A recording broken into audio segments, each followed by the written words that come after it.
Hello students. और अब मैं जो है एग्रीगेट सप्लाई कॉन्सेप्ट के बाद जो है एक क्वेश्चन आपको समझा रहा हूँ। बोर्ड में अक्सर ये क्वेश्चन आया है और ये क्वेश्चन जो है बच्चों जनरली 3 या 4 मार्क्स में आता है, 3 to 4 मार्क्स में।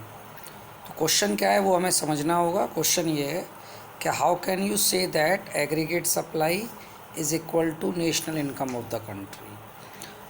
कैसे हम कह सकते हैं कि जो हमारी एग्रीगेट सप्लाई है वो इक्वल है नेशनल इनकम की। This is very important question, क्योंकि मैंने पहले ही कहा, मैं फिर बता देना चाहता हूँ बच्चों, एक व्यक्ति की जो एक्सपेंडिचर है वो दूसरे व्यक्ति की इनकम मानी जाती है।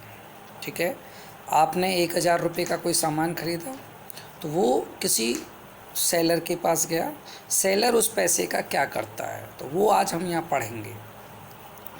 क्वेश्चन जो है मैं समझता हूँ क्लियर हो गया कि aggregate supply is equal to national income of the country.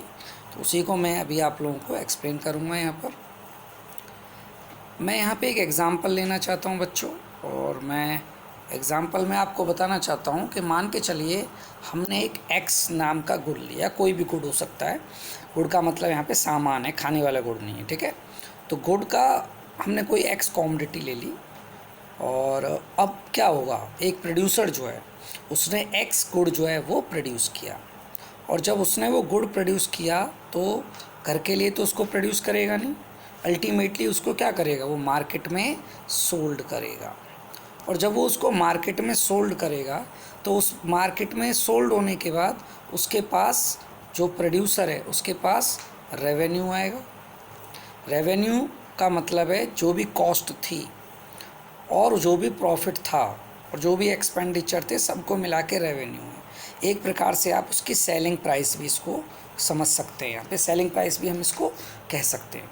तो सेलिंग प्राइस जो है वो प्रोड्यूसर के पास वापस पहुँची, वो प्रोड्यूसर की इनकम नहीं है पूरी की पूरी, ये हमें समझना होगा। वो उस पैसे का क्या करता है एक प्रोड्यूसर, हमें ये समझना होगा। तो 11th क्लास में आप लोगों ने पढ़ा था फैक्टर्स ऑफ प्रोडक्शन क्या होते हैं। ठीक है, लॉ ऑफ वेरिएबल प्रोपोर्शन में आपने पढ़े थे फैक्टर्स ऑफ प्रोडक्शन। तो मैं यहाँ बताना चाहता हूँ जो फैक्टर्स ऑफ प्रोडक्शन है हमारे, वो बेसिकली 4 होते हैं, मुख्य रूप से 4 होते हैं। पहला जो है वो लैंड होता है। किसी भी बिज़नेस को शुरू करने के लिए लैंड की ज़रूरत होती है, क्योंकि मशीनरी बिल्डिंग सब आपको ज़मीन पर ही लगानी होगी। सेकंड है कैपिटल, पैसा, और कैपिटल में हम यहाँ पे बिल्डिंग्स और मशीनरी पे होने वाला खर्चा भी शामिल करते हैं। फिर लैंड है आपका, और फिर एंटरप्रेन्योर।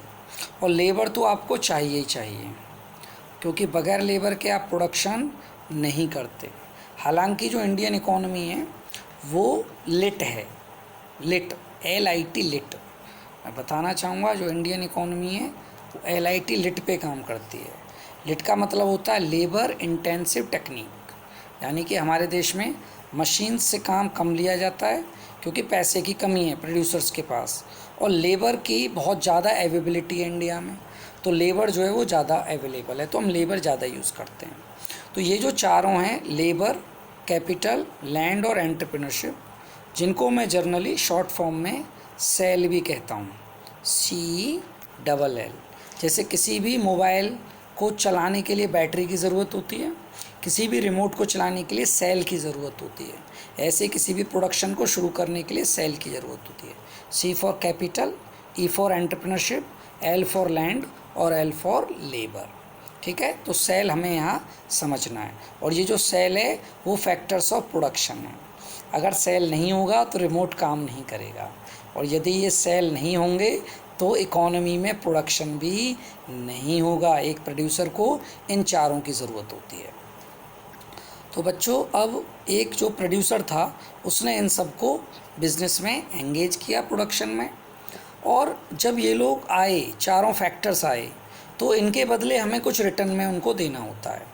उनको हम कहते हैं factors of payment. Factors of payment सबसे पहला था लैंड फैक्टर। लैंड के बदले रेंट देंगे हम, किराया।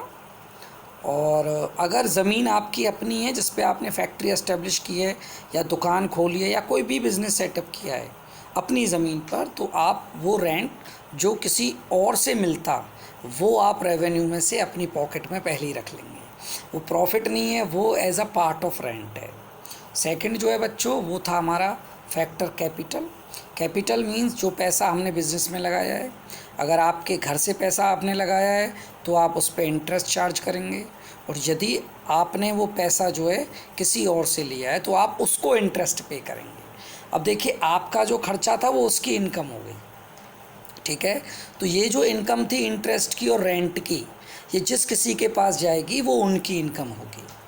और अगर हम सब लोगों की इनकम को जोड़ देंगे, पूरी जो भी लोग बिज़नेस में एंगेज हैं या प्रोडक्शन एक्टिविटीज़ में एंगेज हैं, चाहे वो लेबर हो, चाहे शॉपकीपर हो, चाहे एक वर्कर हो, टीचर हो, कोई भी क्यों ना हो, वो जो है उसकी इनकम को जब ऐड करेंगे तो वो हमारे देश की नेशनल इनकम कहलाएगी। ऐसे ही जो लेबर है वो आपसे वेजेस की उम्मीद करती है, और जो एंटरप्रेन्योर है वो व्यक्ति जिसने जो फैक्टर्स ऑफ प्रोडक्शन है उनको एंगेज किया है, जिसने अपने ब्रेन की स्किल्स लगाई हैं उसने।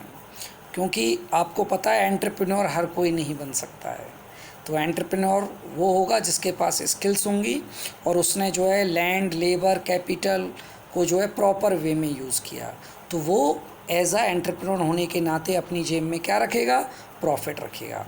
तो बच्चों मैं आपको फिर से एक बार रिपीट करना चाहता हूँ, ये जो चारों हैं रेंट, इंटरेस्ट, वेजेस और प्रॉफिट, ये फैक्टर्स ऑफ पेमेंट हैं, क्योंकि ये हमारे फैक्टर्स ऑफ प्रोडक्शन हैं और इन प्रोडक्शन के बदले हमने इनका पेमेंट किया है।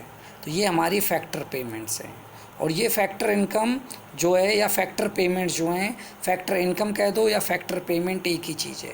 पेमेंट प्रोड्यूसर के लिए क्योंकि वो पे कर रहा है, और फैक्टर इनकम उन लोगों के लिए जिन्होंने अपनी ज़मीन दी, उन्हें रेंट मिल गया तो उनके लिए इनकम है।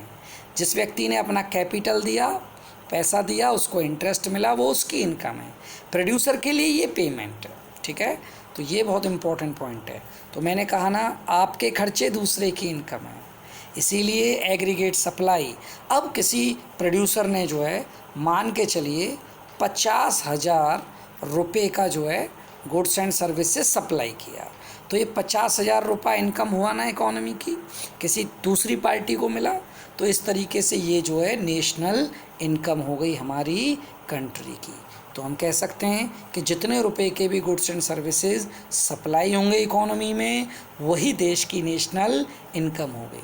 इसीलिए अक्सर कहा जाता है, प्रधानमंत्री जी भी हमेशा कहते हैं कि स्किल इंडिया और जो है मेक इन इंडिया करो, इससे क्या होगा, प्रोडक्शन बढ़ेगा, प्रोडक्शन बढ़ेगा, सप्लाई बढ़ेगी, सप्लाई बढ़ेगी, नेशनल इनकम बढ़ेगी।